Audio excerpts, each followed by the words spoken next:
The NFL.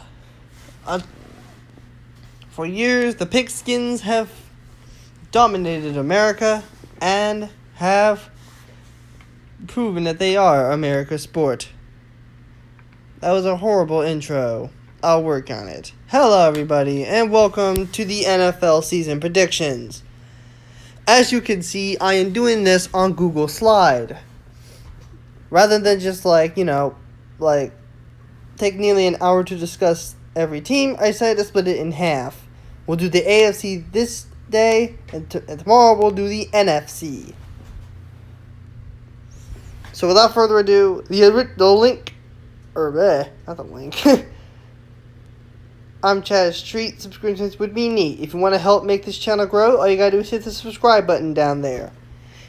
And hit the bell to get notifications for all videos. Leave a like, leave a comment, and without further ado, let's begin. Before we start, let's take a look at every division. Some divisions are cakewalks. Some are tough. Let's take a look at the AFC East. And our division winner for the AFC East is Buffalo at 11-5. Their defense is still one of the best. Their defense makes the steel curtain look like paper. Josh Allen is a rising star. One of the better QBs out there. The O-line is getting better. You add Stephon Diggs, the guy who created the Minneapolis Miracle. This is now the best chance to win the AFC East. You haven't won it since '95. And since then, the butt fumble of the team called the Jets, the Patriots, and the Dolphins have all won it, but you. It's about time we step up, and you're going to take what's rightfully yours. In the second place is no surprise the New England Patriots. The New England Patriots had a heartbreaker this offseason. TB12 is no more. But there's still a chance for this team to make the playoffs. You still have Bill Belichick. You acquired a QB talent in Cam Newton. The problem is, can he stay healthy? Remember last year, he couldn't play because he kept getting injured. The offense is still lacking, maybe lacking weapons. But the defense will do just enough to keep the Patriots at double-digit wins. With a weak offense, may not get them far, but I think they can compete for the AFC East one last time. You haven't lost the AFC East since 2008, since the time when the Miami Dolphins won the AFC East. And like I said, it'd be foolish to say the Patriots aren't going to make the playoffs. There's still too much on this team. Besides, it's New England. They always make the playoffs. In third place are the New York Jets. Oh yeah, and I had the Patriots. If you can't see that, I have them going 10-6. The New York Jets. There's really not much to say about this team. The O-line is garbage. The defense is barren. You had some little drama in Jamal Adams. At least you have Sam Darnold. He played well last year. You started 1-7, then you go and you finish 7-9, and go by finishing 6-2. That's pretty good. Sure, they were against other garbage teams, but hey, what can I say? The Jets may actually have an up year this year. I could be wrong. I wish I was. And in last place, oh boy, the Miami Dolphins. So you got Tua Tagovailoa. You realized you only got Tua Tagovailoa because you blew up your tank. At least you sacrificed your tank by making the New England Patriots play in a wildcard game. Yay. While your defense has potential and could be a underrated defense, your offense last year was awful. I could see you going bottom 3. You have some good players sprinkled in there. At least you have Kyle Van Off. But that adding $54 million. But overall, the Dolphins are still not the greatest football team. Start changing that fight song, Miami. Alright, so you have the Bills, then the Patriots, then the Jets, then the Dolphins going 5-11. In first place in the AFC North is the Ravens. Lamar Jackson is now on Madden. The Madden curse is on the loose. Will it get to Lamar, or can he shed the Madden curse? I still expect another great year from Lamar, and maybe the passing can do some damage. This team is practically primed for Super Bowl contention. You got Calais Campbell, Hollywood Brown. Yeah, this team is probably the best team in the AFC. I think they might actually beat the Chiefs. Yeah, I said it. In second place, Pittsburgh. Now, I bet you're wondering why, but Chaz, you're a Browns fan. Why are the Browns not second place? I'll get to that later. Here's why. Well, you know what? Here's why. The steel curtain is back, and it's probably here to stay. The offense may be lacking a bunch of weapons, but they still have Juju and James Washington. That's still going to get them pretty far.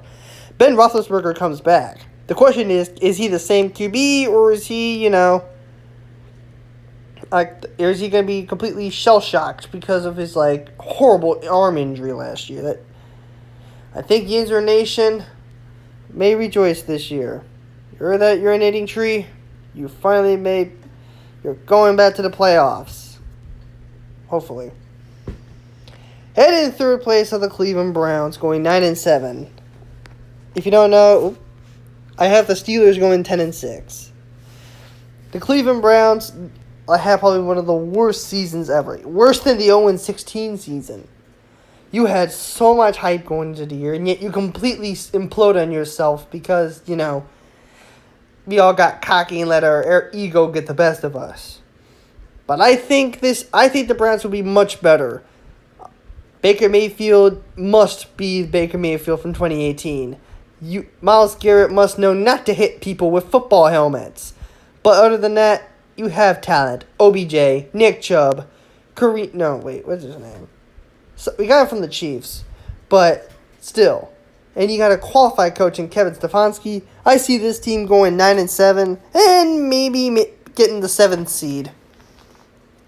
Did I mention that O-line is now better? The team.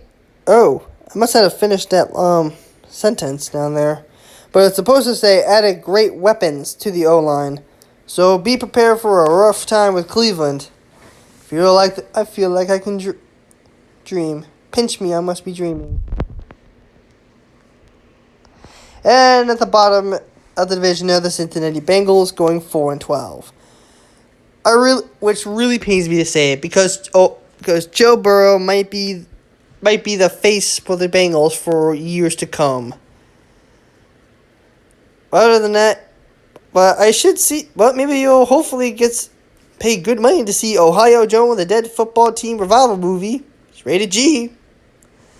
But other than that, AJ Green is back. Your O-line is slightly improved. Your defense is also slightly improved. And Zach Taylor make this team a threat for the AFC North? Right now, 4-12. But who knows? Maybe we're wrong. And probably one of the most controversial divisions of all, I have the Tennessee Titans going 11-5. Derrick Henry practically ran that team to the AFC Championship game. And holy crap, they almost had it. Of course, Patrick Mahomes came back, but still. No more 1-yard shorts for this team. This team's got to drive it into the end zone. You have Derrick Henry. You have Ryan Tannehill. You have a great cast. You may have lost your defensive coordinator and a few key defenders, but you still have great veteran defenders out there. After all, the Titans are the Chiefs' kryptonite. Maybe this year will be different. Man can dream. The Colts. You have Phillip Rivers. I'm actually liking what I see. And that's actually the logo I went with for the background. You have Phillip Rivers now. You got that old man. Hopefully you can get him to the promised land. You have a great defensive coordinator. You have great key defensive players in Toure and Justin Houston. You have T.Y. Hilton T.Y. Hilton, an underrated wide receiver or tight end or whatever he is. I think the crossroads of America can smile again. And by the way, I might have this team as a dark horse pick for the Super Bowl. Who knows? At 6-10 are the Houston Texans. Oh boy, what a terrible offseason this team had. You turned Bill O'Brien, a already corrupt coach, into a GM, and he proved he is corrupt by by trading away one of the best running backs for injury-prone David Johnson. Makes sense, I guess. But despite that, you still didn't address your main problem, your O-line. It still needs work. And J.J. Watt must be able to play 16 games if the Texans won't even have a chance at a playoff spot. Honestly, I see this team as the 5th overall pick in the NFL. I could be wrong. And no surprise. Jacksonville, I'm not even going to waste my breath with this team. No, the answer is not Minshew. You stripped everything to the bone. Everything's gone. Enjoy it. You're going to get Trevor Lawrence, no doubt. Enjoy a 1-win season, if you're even able to get 1 wins. No surprise, the AFC West division winner goes to the Kansas City Chiefs at 14-2. I must have had that. Pat Mahomes gets at least 4 yachts full of money and women. Andy Reid breaks his curse again. Chris Jones gets super paid. This offense is deadly. The defense is solid. This team is definitely going to go back-to-back. And we're going to have a new evil empire to rule above them all. Sorry, New England. I honestly am digging the Broncos. At 10-6, maybe this team is definitely a sleeper team. You have Von Miller. You have a good trio of coaches. You have a great QB. You just need a QB. That QB you had last year that surprised everybody. That team seems like a good choice. Your offense is decent. I see this team kind of making the playoffs, but I don't know. The AFC is unpredictable. At number 3 are the Las Vegas Raiders, a team that probably has one of the toughest schedules ever. You play the Saints. You play the Bills, Pats, Bucks, Browns. You play the Chiefs. So Saints, Chiefs, Bills, Pats, Bucks, Browns. That's 6 teams that you're gonna have a hard time beating. 3 of them might even be unwinnable. You probably have one of the most overrated offenses in the league, but your defense needs some respect. I mean, this team has the pieces, but I don't think you're quite ready for a playoff run quite yet. But John Gruden is getting my respect for now. And last but not least, are the the LA Chargers at 5-11. You have QB problems. Your defense is good, but that QB, oh my goodness, what happened? Tyrod Taylor is not going to solve your problems, and neither is Justin Herbert. Sorry. Anthony Lynn my job might be in question. Heck, you might actually do worse than 5-11 at this rate. If only you had some fans. Alright, so seeing how that worked out, let's take a look at who I think will make the playoffs. Representing the East will be who I believe are the Buffalo Bills. With that defense should get them pretty far. Heck, they might even win 1 or 2 playoff games for all I care. In the North, no doubt, are the Baltimore Ravens. They're just going to absolutely run away with the division. In the South are the Tennessee Titans, but the Indianapolis Colts could also threaten for the AFC South. And honestly, I think a distant second would be the Broncos. Forgot to add them on the wildcard probables. But the Chiefs are definitely running away with the AFC West. And my potential wildcard teams are the Patriots, Colts, Steelers, Browns, and I forgot to add the Broncos, but I was kind of in a hurry and my fingers were cramping. So, there you have it. That's the AFC for you. I'll have the NFC tomorrow. Hope to see you all there, and goodbye.